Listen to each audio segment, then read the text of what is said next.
berzikir kepada Allah bisa meningkatkan kecerdasan dan menambah pengetahuan. Bisa meningkatkan kecerdasan dan menambah pengetahuan.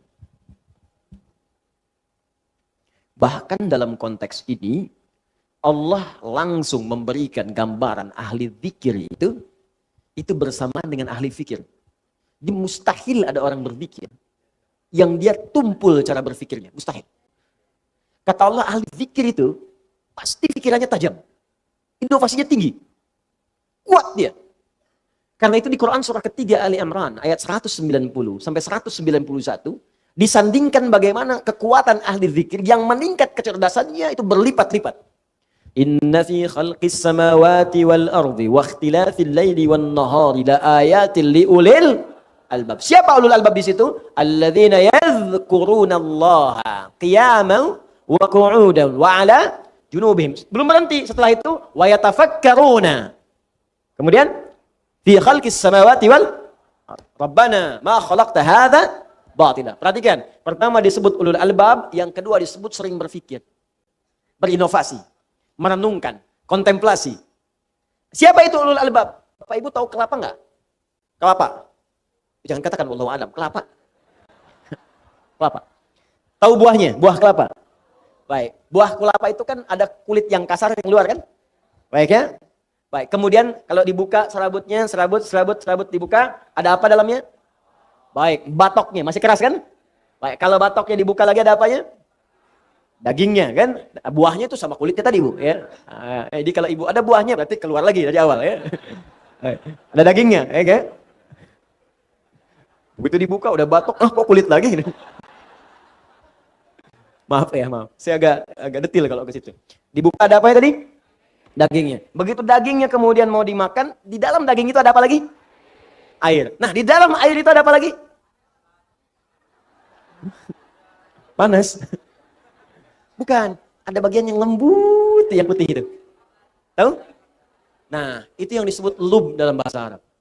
Lub. Jamaknya albab. Lub itu yang paling dalam dari sesuatu. Lub. Jadi kalau kita belajar itu, ada orang yang masih menangkap kulitnya luarnya. Ustadz dan nerangin sampai 2 jam. Ini kemana sih arahnya nih? Masih di kulit. Masih serabut tuh, masih serabut. Iya kan? Oh, zikir. Batok. Kan? Oh, dekat dengan Allah. Daging. Allahu Akbar, sami'na wa ata'na. Itu ulul albab. Lub bagian dalamnya. Bahkan ada orang yang baru disebutkan satu huruf, satu kalimat, dia sudah paham. Oh, ini arahnya akan ke sini. Ada orang-orang, anak-anak yang belajar, baru disebutkan judulnya ini, sudah terbayang di kepalanya. Pembahasannya 1, 2, 3, 4, 5, 6. Ulul albab. Ya, ketika seseorang baru berpikir untuk tafsir, ada orang diberikan oleh Allah keistimewaan untuk takwil. Ketika seseorang baru berpikir, perjalanan akan ditempuh dari Bandung, kemudian ke Jakarta dalam waktu 3 jam. Ulul albab, bagaimana kosornya? Sudah tersusun oleh dia. Bahkan ada yang sudah memetakan kilometer sekian, kosor, jamak kosor, sekian, macet sekian, ulul albab. Ada orang terpikir untuk masuk kampus saja. Saya akan masuk kampus A misalnya. Atau ada yang mengatakan saya, kuliah kemana nanti? Nanti aja deh. Itu belum sampai batok. Baru naik tuh. Ya, baru naik. Pohonnya aja belum. Kalau sudah dia berpikir sampai dari atas dulu, saya ingin jadi ini. Kuliahnya ke sini, ininya ini. Sampai kampus pun dia ikuti. Saya pengen kuliahnya di kampus ini, kurikulumnya dia ambil, dosennya dia lihat, tuh semua. Ulul albab. Ulul albab. Nah, orang yang ulul albab ini kebiasaannya, Allahu Akbar. Dia merumuskan sesuatu dengan teliti, terpikir. Jadi kalau dia jadi pengusaha, runtut usahanya. Ini modalnya, ini sekian, keuntungan sekian, tantangan sekian, ini sekian, visinya begini, ini. Mulai, jalan. Dia jadi pemimpin, dia rumuskan. Berapa yang saya pimpin? Objeknya mana? Berapa kalangan? Ini karakternya apa? Ini bagian apa? Ini bagian apa? Ini yang harus dirumuskan. Ada. Yang harus saya lakukan. Jadi guru, apa yang mau saya terangkan? Targetnya apa nih? Murid bisa ini, bisa sholat. Oh, fikih sholat yang diajarkan. Apa yang target yang harus disampaikan? Bikin kurikulumnya. Begini. Dalilnya begini. Caranya begini. Bacaannya begini. Hikmahnya begini. Turunkan. Ulul albab. Jadi kalau karakteristik ulul albab ini hadir dalam jiwa kita, maka hidup kita akan jadi terarah dan semua apa yang kita kerjakan pasti sukses. Karena itu, perhatikan baik-baik. Ibu, Bapak masih ingat jenis zikir pertama yang saya sebutkan tadi apa? Salat. Salat menjadi amalan pertama yang Allah perintahkan kepada Nabi Muhammad SAW untuk dikerjakan oleh para umatnya dari kalangan sahabat sebelum hijrah ke Madinah. Allah tidak mengajarkan puasa dulu, bukan haji dulu, bukan umrah dulu, bukan zakat dulu, tapi salat dulu. Begitu salat diajarkan dengan baik, semua para sahabat seluruhnya dengan profesi apapun yang mereka jalani, semua sukses tanpa kecuali. Tunjukkan pada saya sahabat mana yang tidak sukses dalam hidupnya. Semua sukses. Walaupun kadar kesuksesan itu bagi setiap orang relatif. Bagi si A, saya pengen jadi guru, udah sukses. Bagi si B, manajer sukses. Bagi si C, direktur sukses. Walaupun itu bisa relatif, tapi semua menjangkau. 12.000 sahabat Nabi. 38 jadi panglima. Kekuatan satu panglimanya bisa menaklukkan Persia dan Romawi. Satu diplomatnya bisa menaklukkan Afrika. Amr bin As, cuman ekspedisi. Dari mulai Mesir, Libya, Tunisia, Maroko, Aljazair, sampai ke Syam. Sekarang 4 negara. Jordania, Libanon, Palestina, Syria. Itu semuanya muslim sampai sekarang. Cuman satu orang diikutin para sahabat dari belakang. Satu orang ikut ketika hijrah kemudian ke Ethiopia, ke Habasyah. Sekelompok sahabat Nabi dipimpin Ja'far ya, bin Abi Thalib. Kemudian sebagian ada yang ikut satu orang saat ekspedisi ke Cina. Ya, singgah kemudian di Baros, 414 km dari kota Medan. Singgah di situ. Singgah saja Islam senusantara. Kemudian jadi Indonesia, Malaysia, Brunei Darussalam, Filipina Selatan, Thailand Selatan, Rakhine, sukunya Rakhine sampai sekarang. Bukan karena keislamannya, karena Allah jaga dengan nilai Islam itu. Yang paling penting itu kok bisa ada yang sukses, tenang hatinya. Tidak, berislam itu sukses. Berislam itu tenang. Islam itu solusi. Islam itu inovasi. Jadi kalau Anda sudah masuk Islam belum sukses, belum tenang, belum bisa berinovasi, ada yang belum sempurna kita pelajari. Itu poinnya. Karena itu ketika seseorang dekat dengan Allah, maka ditambahkan pengetahuan. Tadi yang saya katakan, turun Quran surah kedua di akhir ayat 282, paling kiri sebelah bawah. Wattaqullah wa yu'allimukumullah. Semakin kau tingkatkan takwamu kepada Allah, semakin aku tambahkan pengetahuan kepadamu.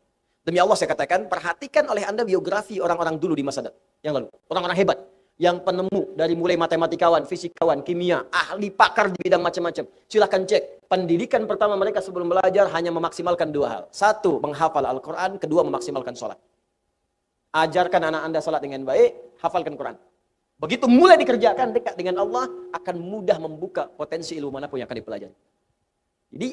Jadi muslim itu jangan terbatas kemudian hafal Quran, tahu hadis, amalkan. Di Quran itu ada dorongan untuk menjadi ahli-ahli di bidang-bidang tertentu. Di hadis ada dorongan jadi ahli kimia, ahli fisika, ahli matematika, ada. Ayo berkembang. Dan saya merindukan ada dokter hafal Quran. Kan? Tentara hafal Quran, polisi hafal Quran.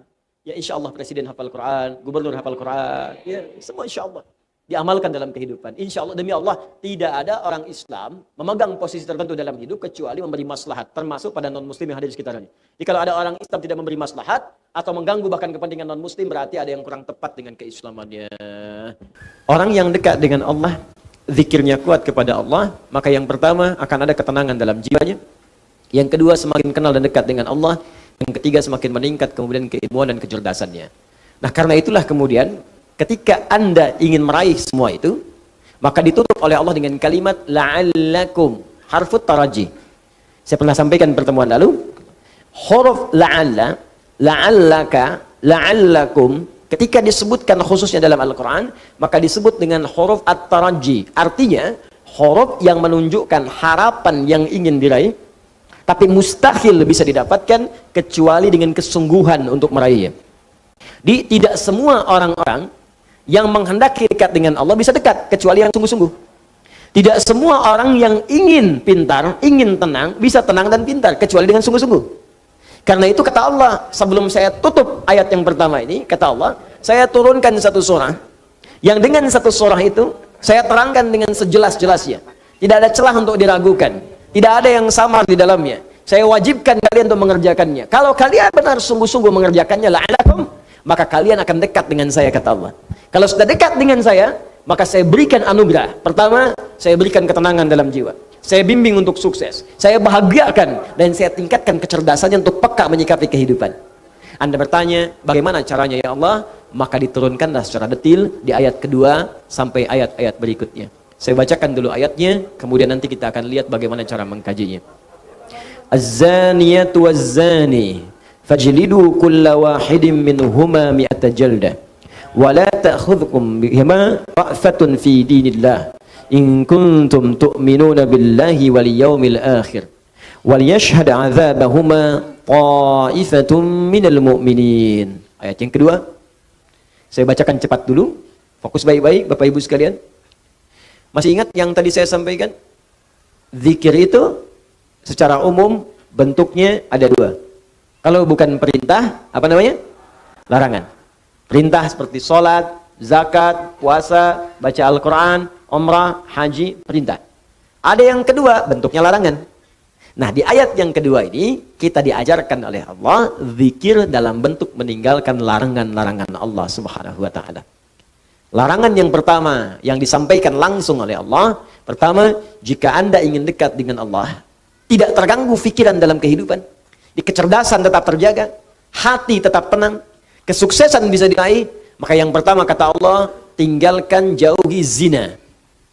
Saya ulang, tinggalkan jauhi apa? Zina. Larangan yang pertama, larangan untuk menjauhi dan meninggalkan dan atau meninggalkan zina.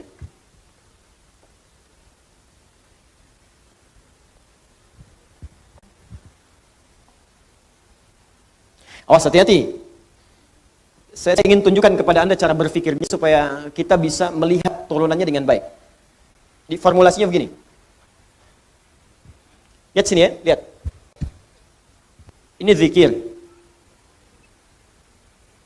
Tadi turunannya kata Al-Quran, orang berzikir, hatinya akan selalu tenang, cenderung tenang. Kecenderungan sukses tinggi.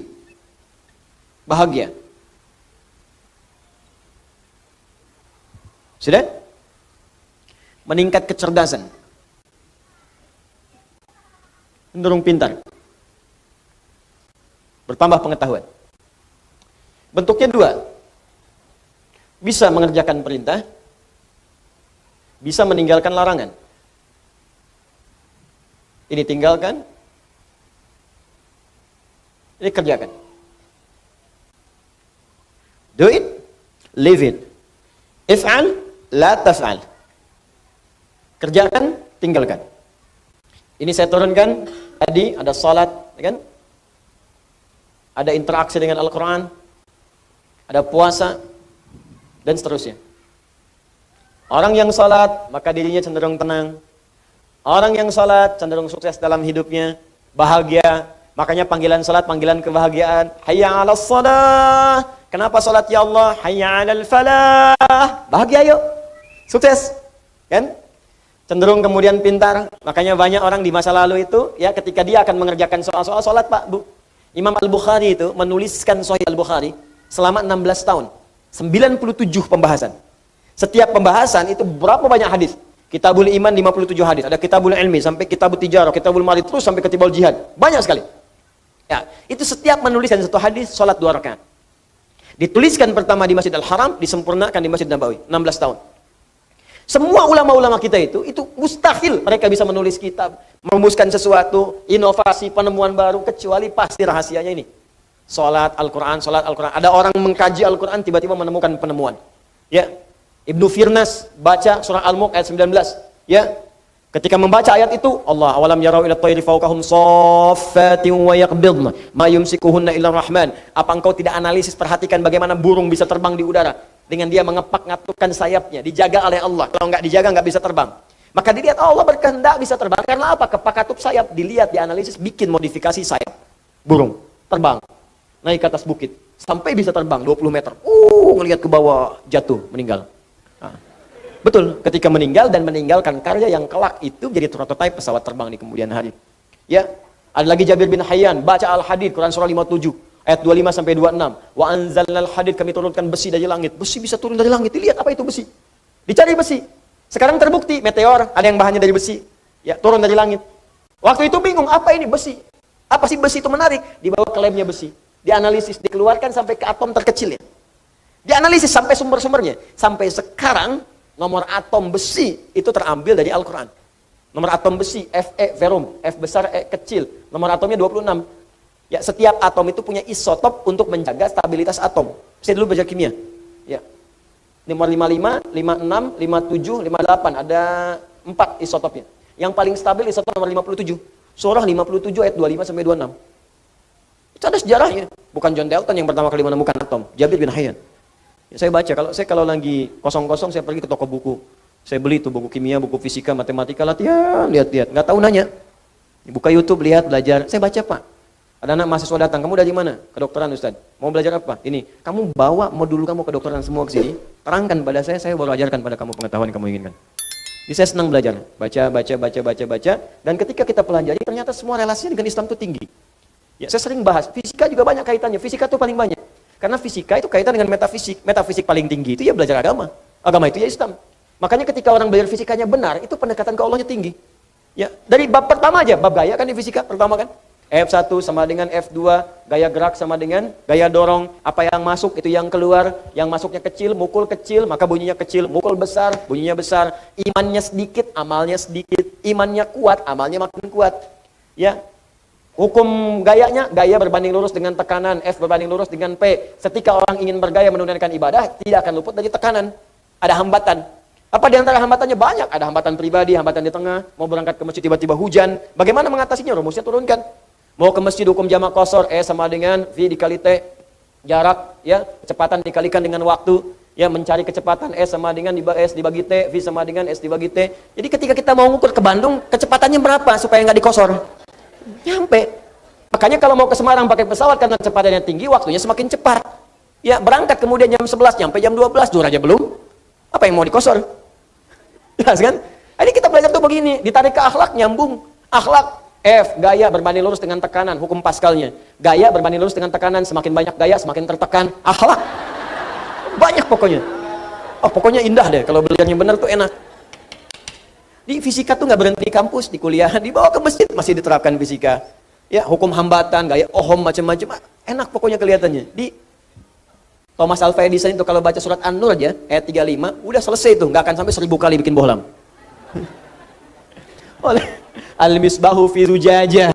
Ya, kalau mau terang itu mesti ada zujajah, ada kaca. Nggak bisa begitu aja, bisa meletus, bisa hancur terus-terusan. Itu kan dia yang ke 1000 itu bikin kaca pelapis jadi bohlam. Baca satu ayat selesai. Itu. Kenapa jadi ke sini?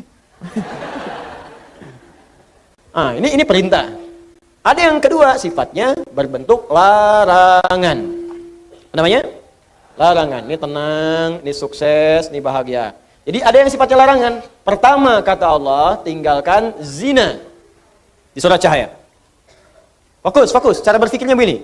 Perhatikan cara berpikirnya. Ini kebanyakan orang cuma baca. Tapi formulasinya nggak dipahami. Sehingga parameter tingkat keberhasilan mengkaji ayatnya itu nggak muncul. Cuma jadi pengetahuan tersimpan di pikiran kita, amalnya nggak ada. Di bacaan Nur, zina masih terus saja dikerjakan. Zina mata, zina telinga, zina lisan. Ya, bacaan Nur, ada yang korupsi, ada yang mencuri, ya, ada yang menipu, ada yang nyogok. Padahal ayatnya jelas. Maka dari itu, lihat perbandingan terbaliknya. Orang mengerjakan perintah akan meraih ini. Orang meninggalkan larangan, maka ini akan cenderung terjaga. Hatinya tenang, kesuksesan mudah didapat, kebahagiaan mudah diraih. Ketika yang dilarang dikerjakan, maka akan berdampak kepada jaminan yang tadi disebutkan. Zina, ketika zina dikerjakan, maka cenderung membuat hati tidak tenang. Makanya orang yang berzina nggak pernah tenang. Makanya zina dalam bahasa Arab, secara bahasa, az-zina. Zina fil loghati asy'uru bid-dhiq. Makna zina secara bahasa yang pertama adalah perasaan yang sempit dalam jiwa. Zina itu bisa ditulis dengan dua cara. Begini, zai, kemudian nun, alifnya ke atas. Ini bahasa orang Najdiyin, zina.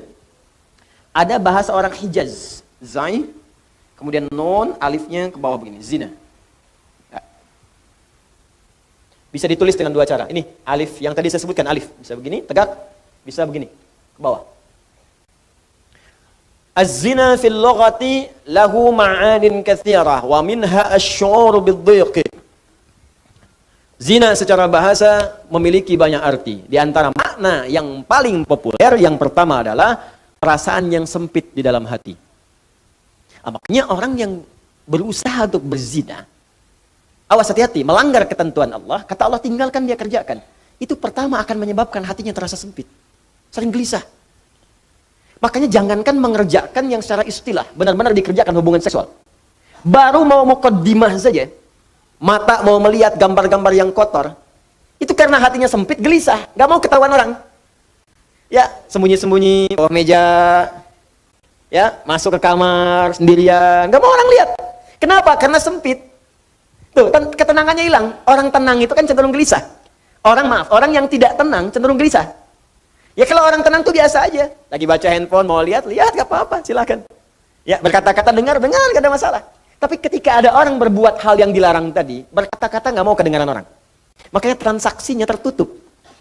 Pakai kode-kode. Ya, di mana roti bisa ditemukan? Roti. Hah? Kijang satu. Kijang. Hewan yang disalahkan. Cek. Makanya kata-katanya cenderung diarahkan kepada yang lain. Kupu-kupu malam. Kupu-kupu. Tuh. Buaya darat. Buaya aja nggak ada yang begitu. Ya, coba lihat kehidupan buaya. Iya, ada buaya yang berzina. Ya, buaya emang hidupnya begitu. Ya, yang bayangkan. Saya mau katakan, orang yang melanggar ketentuan ini pasti hatinya gelisah. Awas, suami yang mencoba, pria yang mencoba kemudian bergaul di luar hal yang dibenarkan dan mencoba untuk berzina, pasti akan gelisah hidupnya. Puncaknya apa? Kesuksesan akan berpengaruh. Betapa banyak karir hancur gara-gara kemudian perbuatan ini. Ya, betapa banyak kebahagiaan hilang, hancur rumah tangga, berpisah kemudian, anak-anak kemudian jadi terlantar. Makanya mikir dulu, kalau ada orang sudah berumah tangga, ada anak, berpikir untuk berbuat yang ini, mikir anak-anak Anda, kasihan. Anda tega kemudian dia diolok-olok di sekolahnya, bapak kamu pezina ya? Ibu kamu selingkuh ya? Itu anak Anda mau berbicara seperti apa? Dia masih kecil. Butuh perhatian yang dalam. Makanya orang yang berbuat hal yang seperti ini, pasti pertama akan terganggu kemudian ketenangan jiwanya. Kesuksesannya akan berpengaruh. Kebahagiaannya akan sirna. Dan yang paling dahsyat adalah, biasanya, ini akan fatal. Berpengaruh kepada kecerdasan dan yang lainnya. Ya, bisa kecerdasan kepada otaknya, intelektual. Bisa kecerdasan pada emosinya. Banyak kok Ustadz, orang yang zina pintar otaknya, tapi emosinya tidak ada. Untuk apa pintar otaknya dan emosi tidak terkendali? Banyak orang tak mampu mengendalikan emosinya sehingga kepintarannya menghasilkan mafsadat yang lebih luas lagi. Pintar bikin senjata digunakan untuk bunuh orang. Pintar pakai teknologi digunakan untuk menipu orang lain, merusak dan sebagainya. Maka apa manfaat dari kepintarannya? Tidak ada. Ya. Nah, sekarang pertanyaannya, apa yang dimaksud dengan zina secara istilah? Ada berapa jenis zina? Bagaimana kita bisa menjauhi zina kalau tidak tahu jenis-jenisnya? Itu kita akan bahas insya Allah di pertemuan berikutnya.